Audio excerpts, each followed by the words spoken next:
الحمدللہ رمضان المبارک کے بعد یہ پہلا ہمارا پروگرام ہے اور بڑی خوشی ہوئی کہ چھوٹی سی دعوت پر آپ حضرات اس جوش جذبے سے تشریف لائے۔ حق تعالی سب حضرات کا آنا اپنی بارگاہ میں قبول فرمائے۔ انشاءاللہ العزیز اب یہ سلسلہ تواتر کے ساتھ چلے گا اور یہ ہمارے لیے بڑے اعزاز کی بات ہے۔ ضلع بہاول نگر کی معروف روحانی شخصیت، پیر طریقت، رہبر شریعت حضرت مولانا اکرام اللہ عارفی صاحب دامت برکاتہم العالیہ حضرت تشریف لائے اپنے رفقاء کے ساتھ۔ مولانا محمود الحسن صاحب، مولانا جمشید صاحب، دیگر احباب ان کے ساتھ تشریف لائے۔ سب حضرات کا آنا مبارک۔ اور اسی طرح بہاول نگر سے اپنا سہیوال سے مفتی ظہور صاحب جو سہیوال ڈویژن کے ماشاءاللہ مفتی اعظم ہیں، وہ بھی تشریف لائے۔ حفیظ صاحب جنہوں نے نعتیہ کلام بھی سنایا، اور میرے بھائی ہیں محترم طارق حسین، یہ بھی بہاول نگر سے میرے کلاس فیلو بھی ہیں یہ ماشاءاللہ۔ تو حضرات علماء کرام کا، حفاظ کا اور مشائخ کا آنا یہ ہمارے لیے، ہماری خانقاہ کے لیے، مدرسے کے لیے یہ بڑی سعادت کی بات ہے۔ اللہ تعالیٰ ان حضرات کی عمر کے اندر برکتیں عطا فرمائے، علم و عمل میں برکتیں عطا فرمائے، اور ان کا سایہ ہمارے سروں کے اوپر تا دیر تک قائم و دائم رکھے۔ میرے محترم سامعین، چونکہ پہلا پروگرام ہے تو احباب سے وہ انتظام بھی آپ کے شائن شان نہ ہو سکا، کو کولر بھی نہیں چلا، تو کوئی بات نہیں، انشاءاللہ آئندہ ترتیب جو ہے وہ منظم ہوگی۔ تو جو آیت کریمہ آپ حضرات کے سامنے تلاوت کی ہے، حضرت ام سلمہ رضی اللہ تعالی عنہا حضور علیہ الصلاۃ والسلام کی خدمت میں حاضر ہوئیں۔ یہ اس کا شان نزول ہے۔ حضور کی خدمت میں حاضر ہوئیں اور عرض کیا، اللہ کے محبوب، مردوں کے لیے تو احکامات نازل ہوئے، ان کو مخاطب کیا گیا، ان کا تذکرہ کیا گیا، اور ہم خواتین کے لیے کوئی حکم نازل نہیں ہوا، نہ ہمارا کو خاص طور پہ تذکرہ کیا گیا۔ تو اس لیے ہمارے لیے بھی کوئی، جیسے قرآن پاک میں آیات ہے نا، یا ایھا الناس ہے لوگو، تو ہمارے لیے بھی ایسا ہونا چاہیے۔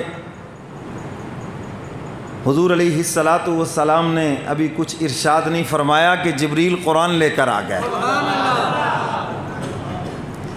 اور اس آیت مبارکہ میں بتا دیا، جو بھی نیک عمل کرے گا، من ذکر و انثیٰ، چاہے مرد ہو یا عورت۔ اللہ نے مرد کو پہلے رکھا اور عورت کو، مرد کو، بولو شرماتے کیوں ہو؟ وہ تو پی ٹی آئی کا جلسہ ہے نا، جہاں عورتیں پہلے ہوتی ہیں مرد ہوتے ہی نہیں ہیں، ہاں۔ تو اللہ نے مرد کو اور عورت کو بعد میں رکھا، اور ان کو پیچھے رکھا ہے، محکوم رکھا ہے، مرد کو حاکم بنایا ہے، مرد کو محکوم نہیں بنایا، حاکم بنایا ہے اس کو۔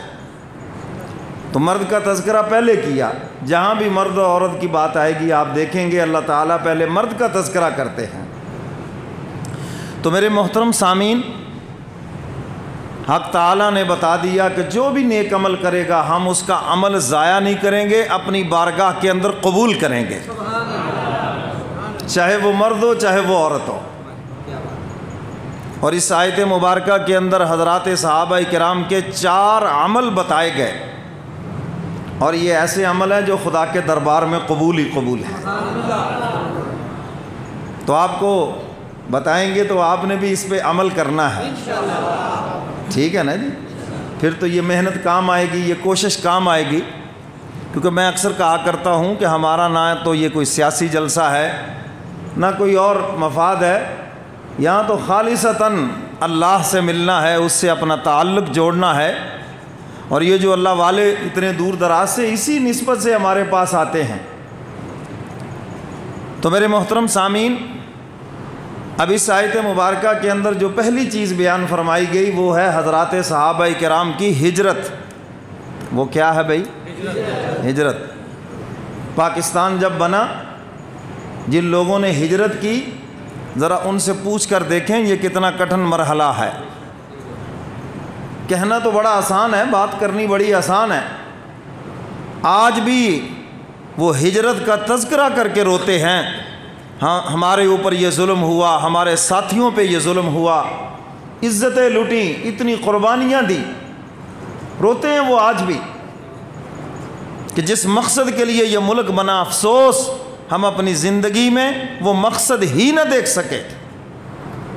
یہ پاکستان کس لیے بنا بھائی؟ اسلام کے لیے۔ روٹی کپڑا مکان کے لیے تو نہیں بنا، اور آپ تو روٹی کپڑا مکان پہ ووٹ دے رہے ہیں۔ پاکستان کس لیے بنا؟ اسلام کے لیے۔ اور ووٹ دیا کبھی اسلام کے لیے؟ بولو تو صحیح۔ میں نے جمعہ کی تقریر میں بھی یہ بات کی، اب بھی دہراتا ہوں۔ حضرت حسین رضی اللہ تعالیٰ عنہ سے یزید نے ووٹ ہی تو مانگا تھا، اور کیا مانگا تھا؟ حکومت تو اس کی بن گئی تھی، اس نے کہا میری تائید کرو، ووٹ دو، بیعت کرو میری، یہ سیاسی بیعت ہے، بیعت کرو میری۔ تو حضرت حسین نے کیا کہا؟ شہید ہو جاؤں گا، خاندان ذبح کروا لوں گا، لیکن غلط بندے کو ووٹ نہیں دوں گا۔ اور ہم نے سیاسی بیعت کن کی ہے؟ لفنگے، مشٹنڈے، شرابی، زانی، چور، ڈاکو، ڈکیٹ، کیوں جی یہی کچھ ہے؟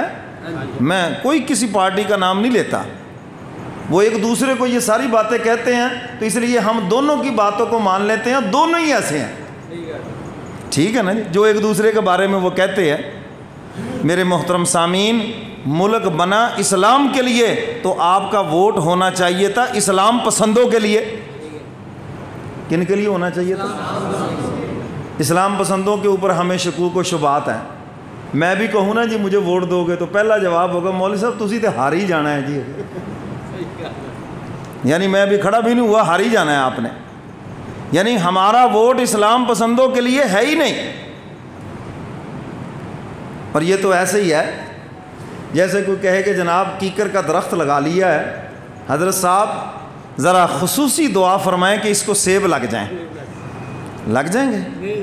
میں کہتا ہوں الٹے لٹک جائیں مولوی، اس کو کبھی سیب نہیں لگیں گے۔ کیا کہیں گے؟ پہلے بھائی سیب کا درخت لگاؤ، پھر دعا کرواؤ، انشاءاللہ اس کو پھل لگے گا۔ تو بھائی اگر پاکستان میں اسلام چاہتے ہو تو پہلے تمہیں مولویوں کو ووٹ دینا ہوں گے، چاہے وہ کسی بھی مسلک کے علماء ہو۔ جب آپ اسلام پسندوں کو ووٹ دیں گے تو انشاءاللہ العزیز اس ملک میں اسلام آئے گا، کہو انشاءاللہ۔ اور اگر آپ مولویوں کو ووٹ نہیں دیں گے تو اسلام کبھی نہیں آئے گا، بے شک آپ 100 روپے کے سٹامپ پہ لکھوا لیں۔ کیوں؟ یہ تو اسلام کے نام پہ فراڈ کر رہے ہیں۔ اس نے کیا کہا کہ تھوڑا سا اسلامی ٹچ دیں۔ کیا دیں جی؟ یعنی جو مولوی تمہیں اسلام سنا رہا ہے، بتا رہا ہے، وہ تمہیں سمجھ میں نہیں آتا، اور جو کہتا ہے تھوڑا سا ٹچ دے کے ان کو بیوقوف بنائے وہ سمجھ آتا ہے۔ آتا ہے؟ بولو بھائی۔ ہائے ہائے میرے محترم سامعین، قیامت کے دن خدا کے دربار میں پیشی جب ہوگی، اللہ نے پوچھنا ہے میں نے یہ نعمت دی، یہ خطہ دیا، یہ ملک دیا، اسلام کے نام پہ تمہارے بڑے قربانیاں دے کے گئے، اور جب وقت آیا تو تم نے کیا کیا؟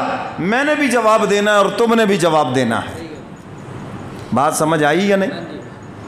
اللہ اکبر۔ تو میں یہ عرض کر رہا تھا کہ پاکستان اسلام کے لیے بنا ہے، روٹی کپڑا مکان کے لیے نہیں بنا، اسلام کے لیے بنا ہے، اور ہم ووٹ دے رہے ہیں روٹی کے لیے، کپڑے کے لیے۔ اللہ کہتے ہیں اچھا ان کے لیے دیتے ہو، یہی چیزیں تمہاری دسترس سے باہر نکل جائیں گی۔ روز مہنگائی کے رونے روتے ہو، یہ سونے کی چمچیاں منہ میں لے کے پیدا ہوئے، انہیں کیا پتا مہنگائی کیا چیز ہے؟ آپ کسی غریب کو ووٹ دیتے اس کو پتا ہوتا۔ جب ہم نے ووٹ دینے وڈیروں کو، سرمایہ داروں کو، جاگیرداروں کو، تو بھائی یہی حال ہونا ہے۔ ان کو کیا پتا، وہ تو ہنستے ہیں، کون سی مہنگائی جی؟ وہ تو الٹا مذاق کرتے ہیں جی ترقی ہو رہی ہے، گاڑی تیز چلتی ہے تو پٹرول زیادہ لگتا ہے، وہ آپ کو اس طرح بیوقوف بنا رہے ہیں۔